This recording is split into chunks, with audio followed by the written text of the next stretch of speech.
Welcome to Beyond the Badge, the official podcast of the Columbus Police Department, where we take you behind the scenes of law enforcement to uncover the stories, passions, and people that make this department more than just a badge. For our very first episode, we're excited to have the leader of the Columbus Police Department team himself, Chief Stoney Mathis.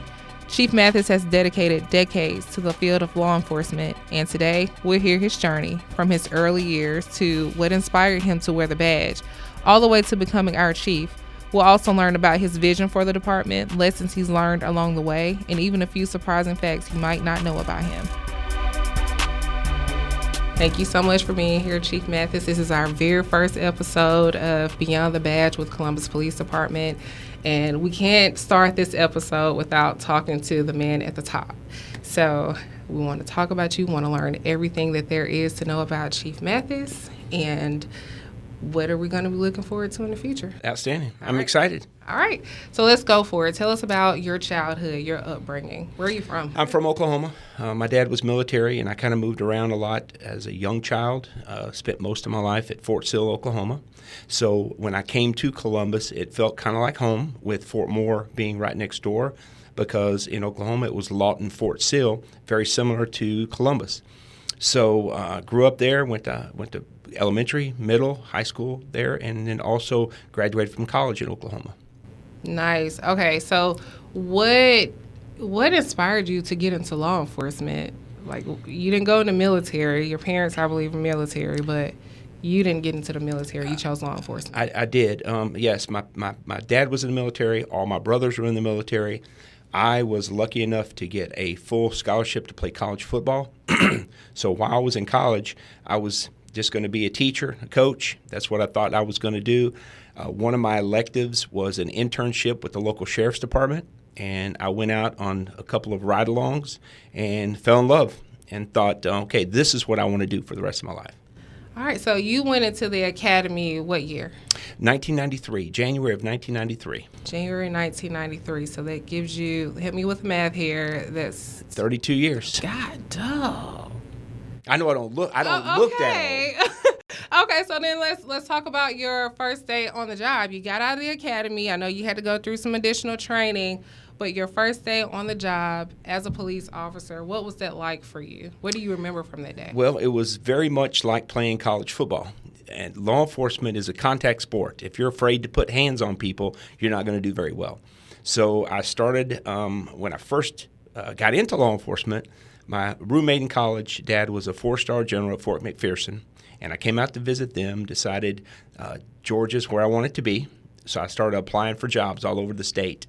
And you're not going to believe this, but back then you actually had to go to the police department, fill out a paper application, and turn it in. And nothing was online, and then they would call you a month or so later, and you'd have to go take a written test. A couple of months later, you had to take a physical test. So I applied all over, went back to Oklahoma, and got a few phone calls, came out here and done some tests. One of the tests that I done was for Athens, Clark County. Well, after I'd done the test, I was driving back to Fort McPherson in Atlanta, and a big billboard from Monroe Police Department said, "Monroe is hiring today." So I thought, oh, wow, this might be the place. If they're hiring today, I need to get a job. So I pulled in there. They had me fill out an application right then. I immediately had an interview that day with the chief, and within a few weeks, I was hired at the Monroe Police Department. So I started there. I worked there about 2 years. Met my wife. We got married. She was from Henry County. We moved to Henry County, and so I moved there after 2 years, and I stayed there right at 20 years. Started off as a patrol officer and worked my way up to the last 4 years. I was the assistant chief.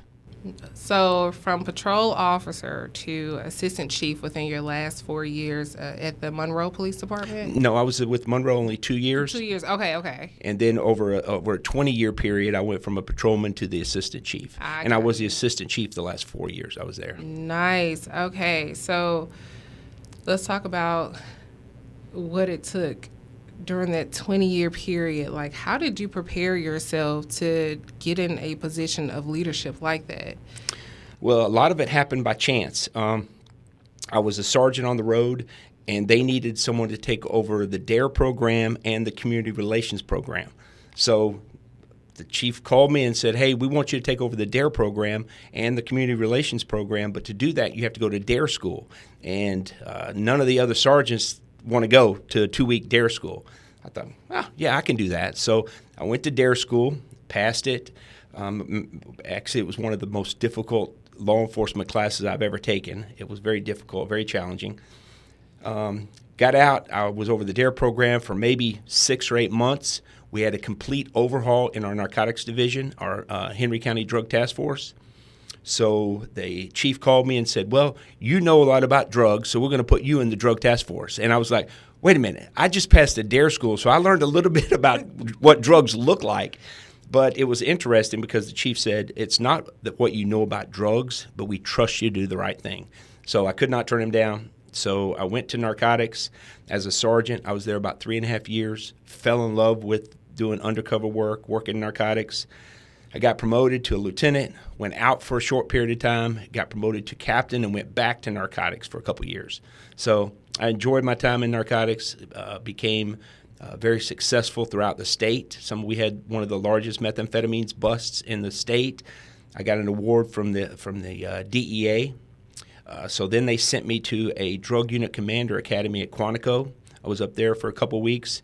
So my career just took off after that. I assessed for major, became major of uniform patrol, did that for 5 years, and then I became the assistant chief. It sounds like a lot of preparation, meeting opportunity, and you just not backing down from any challenge, right? That's exactly right. Nice. All right, so let's talk about here. You started here at the Columbus Police Department in 2023. Yes. Yes, and we're just now touching 2025. Yes. And 18 months. 18 months, okay? So we're shy of 2 years. What would you say has been your biggest challenge here at the police department, at Columbus Police Department? When I first came to the Columbus Police Department, they were going through some trials and tribulations. The previous chief took the brunt of a lot of the stuff going on, and I knew nobody, so I did a lot of research on it. I read the Jensen and Hughes report. I read the Columbus State University had done a SWOT analysis. So I read those two things, and I read the crime, 2021, the crime rate really spiked. So I read all the news articles on what was going on at the Columbus Police Department. And so without knowing the people here, I had a general consensus that they had a lack of leadership. My first couple of weeks were very turbulent, because I was trying to do a couple things. I was trying to assess the police department and assess my personnel and address problems at the same time. So it was very multifaceted.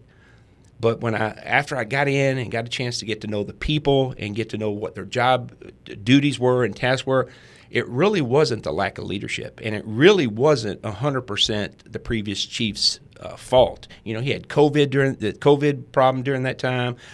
Our whole command staff had retired at the same time, so he promoted people that weren't real experienced in that particular position. They had experience, but not in that particular position. So there was a lot of caveats that would cause some problems. So I've never met the previous chief, but from what I hear, he's a real nice guy, and a lot of people like him and care about him. So I don't fault him for anything that was going on at the police department. But what they had is called fragmented leadership. They had multiple people on the command staff, had leadership skills, but they were all going in different directions. And really, all I'd done to come into the police department is kind of get everybody on the same page, going in the same direction. And now their leadership skills is what's taken the police department to the next level. Okay. So overcoming those challenges, and I know you like to, what we call, shoot from the hip. You like to have things done in a timely fashion. What did that timeline look for you to get to that point from when you first walked in the door to get everyone in your leadership all on the same page? Well, what I had to do when I first came in is I did a SWOT analysis on the police department, and I identified the biggest problem they had is recruitment. We were not recruiting police officers in as fast as we were losing them. I think there were down, 150 or so police officers when I first started. And so I knew, okay, I have to address recruiting. And so after, I kind of assessed recruiting, I had to move some people around, get some people in recruiting that were experienced in recruiting, and we started doing a better job with that. I did talk to about 200 police officers my first month here, and the police officers, of course, said that the police department had a leadership problem. They had the policy was very archaic, that was kind of outdated. They really were hard on some of the police officers as far as discipline goes. I don't know if you remember this, but back at that time, they had a policy that if you hit a curb in your car, if you've been here 20 years, you hit a curb, you get a day suspension. That's a little harsh. I think the punishment was a little harsh. Yeah. So we lightened up on the punishment a little bit. I changed some of the rules about uniforms where they weren't allowed to wear baseball caps, and then I allowed them to wear baseball caps. One of the biggest challenges was when, and you may or may not remember this, is when I mentioned the take-home car to Alabama. And they were like, oh, people have been working on that for 25 years. It's never going to happen. We had 78 police officers living within a mile or two across the border, across the Chattahoochee River. And they couldn't take their car home. So with the help with the mayor and the council, we got that approved. So my biggest goal was to recruit people and help morale. And I think that it took a little time for that to happen, and it took a little time for me to get buy-in from my command staff. Even when I first came here, having a civilian PIO, I've been in this business for 32 years, had never had a civilian PIO.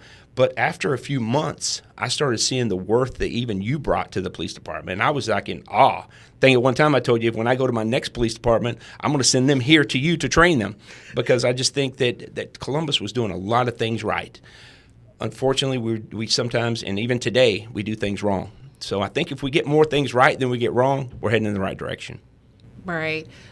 Do you think that a lot of the issues that you faced when you came here was due to change or resistance to change, or? Oh, absolutely. One of the things that I noticed is I'm the first police chief from the outside of Columbus they've ever hired.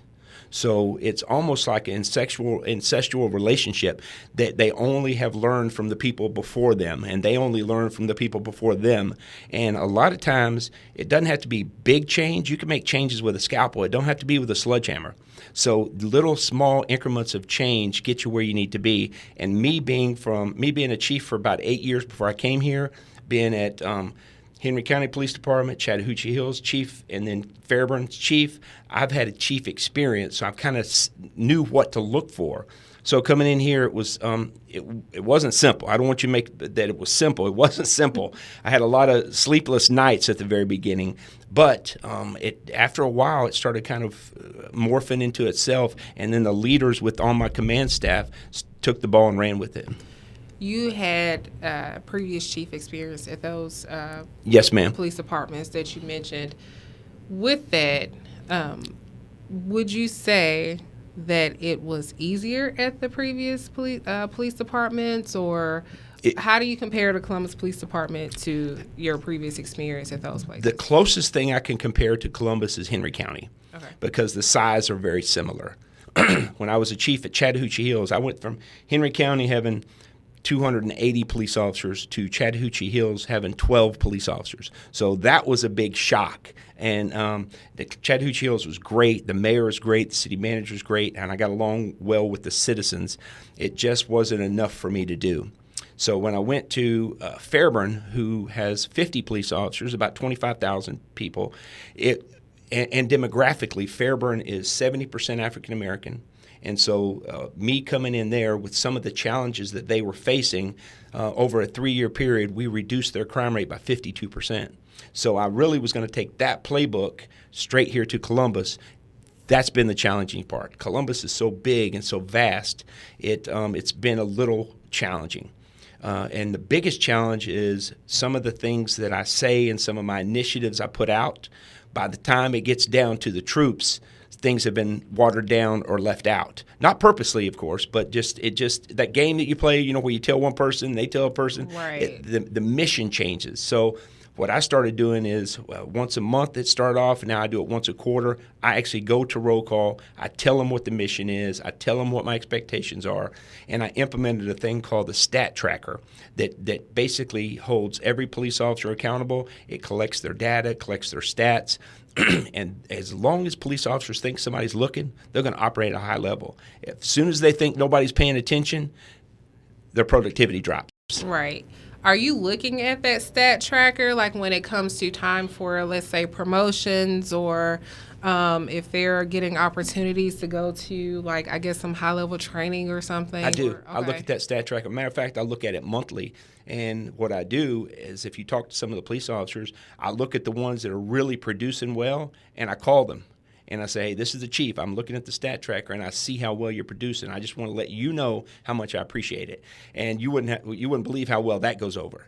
But what that also does is they tell everybody on their squad, hey, the chief called me and told me what a great job I'm doing. So the next month, that person's going to expect a phone call if they're doing well. And I do. I have been doing that for a while. Nice. So no one ever feels like this is overkill, like the chief is all up in our tracker. They've not said anything. They haven't said it to you. Okay.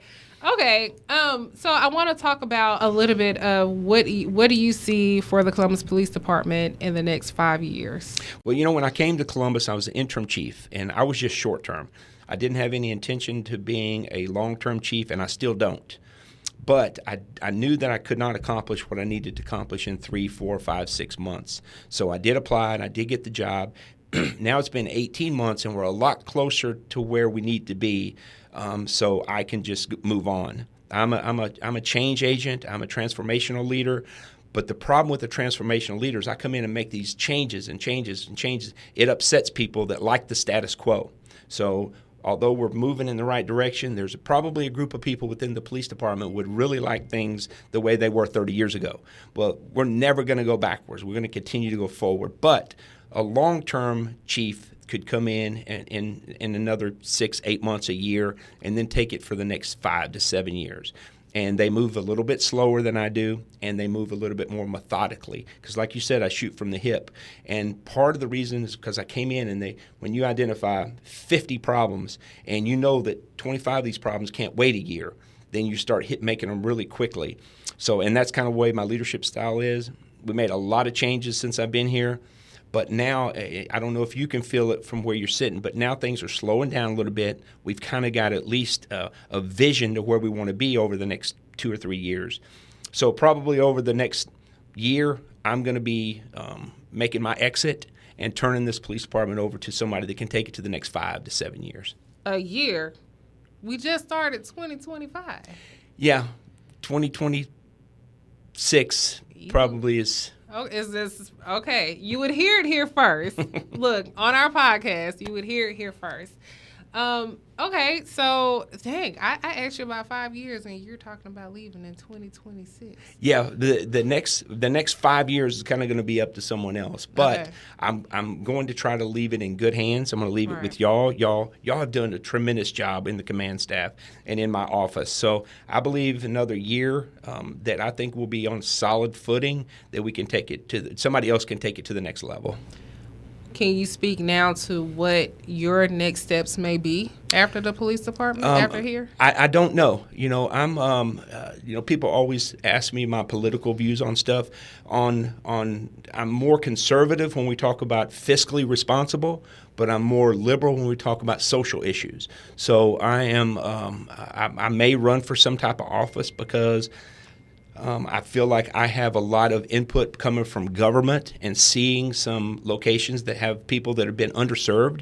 Fairburn, 70% African American. They probably have a 30-40% poverty rate. Here in Columbus, it's probably close to 50-50. And I've been around for a while. Henry County that I come from, the demographics is about 50-50. So I've been in this government work in communities that are very diverse, and I think I want to take that to the next level as far as political aspirations. Okay. Have you stepped foot into any? I have. Okay. I ran when I first retired from Fairburn, or from the law enforcement after 25 years, I ran for an office, and I have to tell you, I was a novice. I'm not good at politics, and you know this better than anybody. I say stuff sometimes. Yes, you do. I do. If I think it, I say it. And believe it or not, people always say, I just want you to be transparent with me, be honest with me. But when you're transparent and honest people, they go, oh, I didn't want you to be that transparent. They want you to be transparent to an extent. That's right. Okay. So I've got a lot to learn about politics. I'm not a political person. I'm a crime fighter. If people want to solve crime in their community, they want to reduce crime, I'm the guy. You're the guy for that. I got you. Okay. So let's go back a little bit. Let's talk about civilians in law enforcement, okay? I know we have civilians who work in 911, our records room, admin positions, and you have a civilian PIO. I do. Me. Let's talk about that for a minute. I know it's new for you, and how do you feel that has how do you feel like that has brought like new life to this department? And civilians in general in positions of this, like PIOs? Well, that's a long answer, because when I first came here, meeting you, civilian PIO, I've been in business for a long time, never had one of those. Had some conversation with you. You kind of told me what direction you were taking, and I was like, oh, I don't know. If you remember, you had some conversations. I was just very hesitant. Yes. But that was during the part when I was coming in, I was assessing the whole police department. So that was just like one little facet of it. But I now, 18 months later, see the value that you as a civilian, with not only a civilian, it couldn't have been any regular civilian, with your experience you bring to the table. And now we have civilian crime scene personnel. We have civilian people down at the real-time crime center. Yes. And I believe that's the future. I believe that you get a police officer, they have to go through almost 2 years of training to be able to do what they do. When you can hire a civilian that has very similar experience in the business world, and they bring a whole new perspective of what you're trying to accomplish. And I think that's important. I've noticed it. If you had asked me 5 years ago to have a civilian crime scene person, you'd probably say no. I'd had to think about that. And I know some cities within the state of Georgia have civilians working private property accidents. That's new to me, too. Now, is that something I'm open to? Absolutely. But that's still new, having a civilian go work an accident. Yeah, I haven't seen that yet. But I am glad, coming from the outside, coming from news and PR, private PR, it is good to be able to step into this role and learn a completely different side of communications that I really just didn't know existed. I feel like there was not a blueprint for this, know, and I really didn't know what to expect. So you can imagine coming in as a civilian and being a PIO, the first time this department has ever had a civilian PIO, and the type of resistance was okay, I get it, I understand, but let's just try to work towards some stuff here, y'all. And I'm glad that, I stuck around. I've been here since 2022. And very nice. I survived. I survived. And now you got an idea. But see, now you have an idea of what you want to do, what you want to accomplish. So yeah, and it helps. So let's talk about. I know when shortly after you came here, we talked about the cars, the fleet, the different. I know we have SUVs. We had some that are all dark blue. And then we have the one that your favorite, the community relations one. What's going to be the plan for the fleet coming up? One of the things that new police chiefs do when they come in is they want to kind of change the image, and that's a good thing. Sometimes they change the badge, sometimes they change the color of uniform, sometimes they change the color of cars. The other part of that is police departments have a culture, and some parts of culture is good and some parts of culture is not so good. But throughout the state of Georgia in law enforcement, Columbus was well known for their blue and whites. Mm-hmm. And it's almost like LAPD, very well known for their black and whites. And so when I first came here and I saw a handful, I think maybe, 10 or so blue cars, I was going, what's the deal with the blue cars? Oh, we're going to go to the all blue cars. I was going, guys, that's one area that you guys should have stuck with. I don't know and I don't even know who made the decision, but I was saying those blue cars look like any police department in the state. Your blue and white cars are that signify Columbus Police Department. So we're going back to the blue and whites. So I had them assess it and see if there was like a price difference, and the price difference was very minimal. Mm-hmm. So we're going back to the blue and whites, and we've got about, if you looked upstairs in the parking deck, we have about 50 of them up there that have been freshly painted. We're just waiting to stripe them and get them ready to go hit the street. All right. I like that. So while we're talking about cars, I know that some people, Ronnie Hastings, if he's going to watch this, he prefers the Crown Vic. He does. Yeah. Actually, most older cops, well, I say older cops, you can't say that anymore. That's not politically correct. Most experienced cops love the Crown Vic. Okay. Because, those Crown Vics, back when I started, it was actually before Crown Vic. It was a Chevy Impalas. Mm-hmm. But then they went to Crown Vic. You could drive those things to a wall, and they would still operate. These Dodge Chargers, if you drive them over a curb, it was out of commission for a month. Mm-hmm. So that's why everybody loved the Crown Vic. Those things were like a tank. Now, the new SUVs are pretty good. They're all-wheel drive. With the snowstorm we just had, those all-wheel drive vehicles got around pretty good, even better than probably a Crown Vic would have gotten around with. Back in the day when we have an ice storm or something, everybody get about 5 50-pound sandbags and put in the back of your Crown Vic to make it be able to go through on the ice well. With these all-wheel drive vehicles, they went through it extremely well. Good. You were out there during that snowstorm. I was. What was that like for you, like to be on the ground with our officers? Well, it's hard for me as a chief. I like to be hands-on. It's hard for me as a chief to see my police officers out there dealing with these things for long periods of time. It's cold. It's snowy. We have 100 accidents, and I could not just let the police officers get out there and have all the fun. So I wanted to get out there, push several cars out of the road, threw out sand and ice, just assisted some people that were waiting on a tow truck. So I was out there with the police officers, and really one of the main reasons I came back to Columbus is I really do love law enforcement. I think law enforcement is one of those things, it's almost like insurance. You have to have it. Right. If you don't have it, if something goes bad, you're in trouble. But if you do have it and they're effective and they're trained and they're happy, then you got a very well-trained police department that can get you through whatever needs you have. Good. Let's talk about programs and initiatives that you brought here, like as far as community initiatives. What programs were you excited to bring here? Well, a couple of the programs I really liked is the female self-defense class.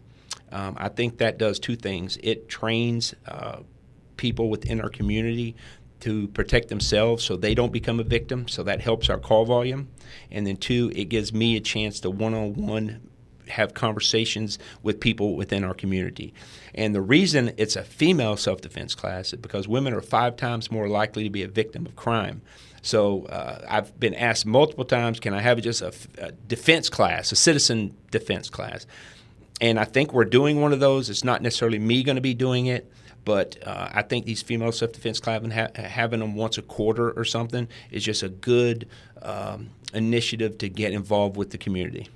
So since you're leaving in 2026, we have to pack in 4 more before you leave, right? Yes, we got to pack them in. And I'm going to try to get somebody else in there to help with the class. That way when I step away, that is a class that they need to continue. Right. Now, it'll be certainly up to the new chief if they want to continue programs like that. But those programs that are very successful, they need to keep them going. Looking back over your career, is there anything that you regret? Do you have any regrets or things that you wish you could do over? Oh, there are probably multiple things that I wish I could have done better. I spent a lot of time in narcotics. That put a lot of strain on my personal life. Well, narcotics is a strange beast. You have a lot of fun, and you fall in love with working those hours, they're crazy hours, kicking in doors, arresting drug dealers, but it has a very negative impact on your family life. I was gone most of the time, so there was a period of 7-8 years there. I was gone a lot. So my daughter growing up, I missed a lot of her time. So there are some things that I do regret as far as how the job has impacted my personal life, but I don't think I would change anything. And I know that sounds crazy that I regret some of that stuff, but I have had a lot of fun. I've had a very exciting career. I think I got promoted to captain in 2022, 2002. So I've been in a command position for 20 years, and that's rare. So I just was in the right place at the right time.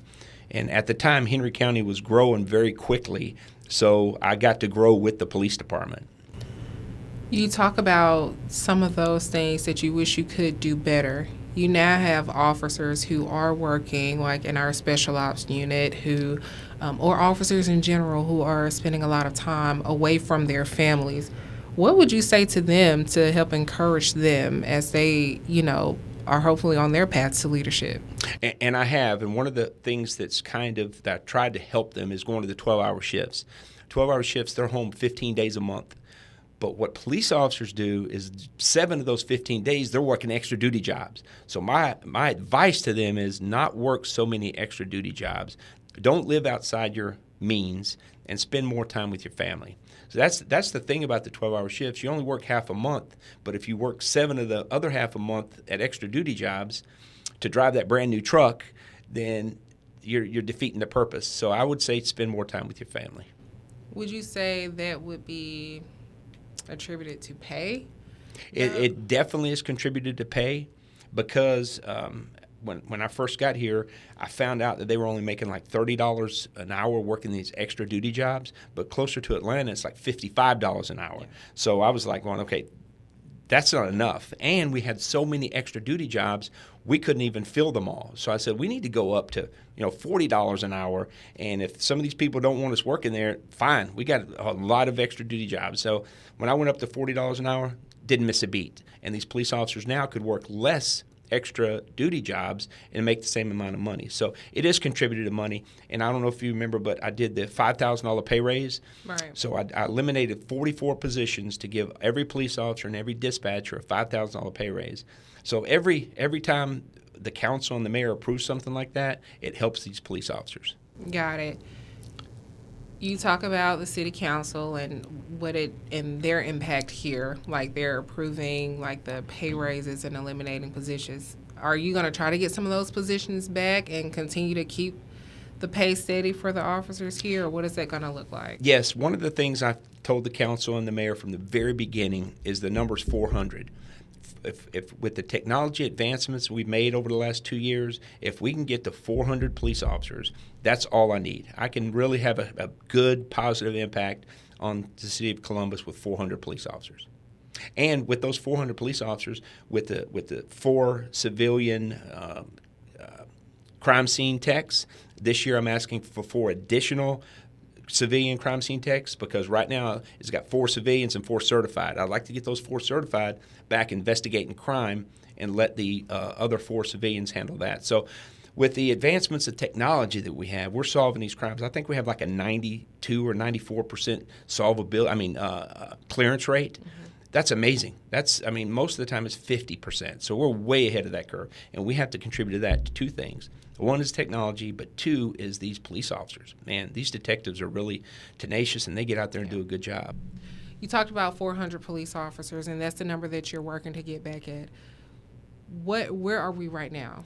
We're right now at 381. I'm going to put 7 in this year's, they're already in the budget. I'm going to have to unfreeze 7 more to take us to 388. And the reason 388 is the number because in 2012, they had 388 police officers.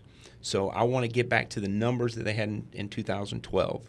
And with the technology advancements over the next year or so, if we can get to that magic number of 400, we'll be right where we need to be. Talk about your relationship with working under the mayor and also working with Chief Scarpa, the warden, Herbert Walker, and Sheriff Greg Countryman. Well, me and the mayor have a wonderful relationship. He is probably one of the nicest people that I've ever met. He's not like a normal politician. He truly, truly does care about the citizens of Columbus. Just a nice guy. So he does give me advice sometimes. He and I meet once a week, and we have about an hour conversation about what I'm doing here at the police department. Me and the fire chief and the warden and the sheriff, we try to eat lunch at least once a month, and we have a great relationship. Of course, we're all vying for these almighty dollars, so that kind of, we're all trying to get our hands on the pot of money that they have, and it's very limited. So we're trying to get our hands on money. They want to do certain things, and I want to do certain things, and there's just not enough funding for all of us to do everything that we want. So we divide that up pretty good. We meet once a month and talk about the strategic plan for the city for public safety. And I think that going forward, if the new chief can continue that relationship with the other department heads of public safety, I think the police department's on a good footing. Good. And would you say that relationship is pretty much easygoing with the other public safety directors and leaders? It is. I think we're operating on all four cylinders. I think we're doing some really positive things. I got my two assistant chiefs are doing some amazing work with our annual report and with Paul's and with our police foundation that they're working on. And also I have one of my assistant chiefs trying to figure out, and it's very extensive, but they're trying to figure out how much the city loses when a 5-year officer walks out the door. And it's probably going to be $500,000 or more.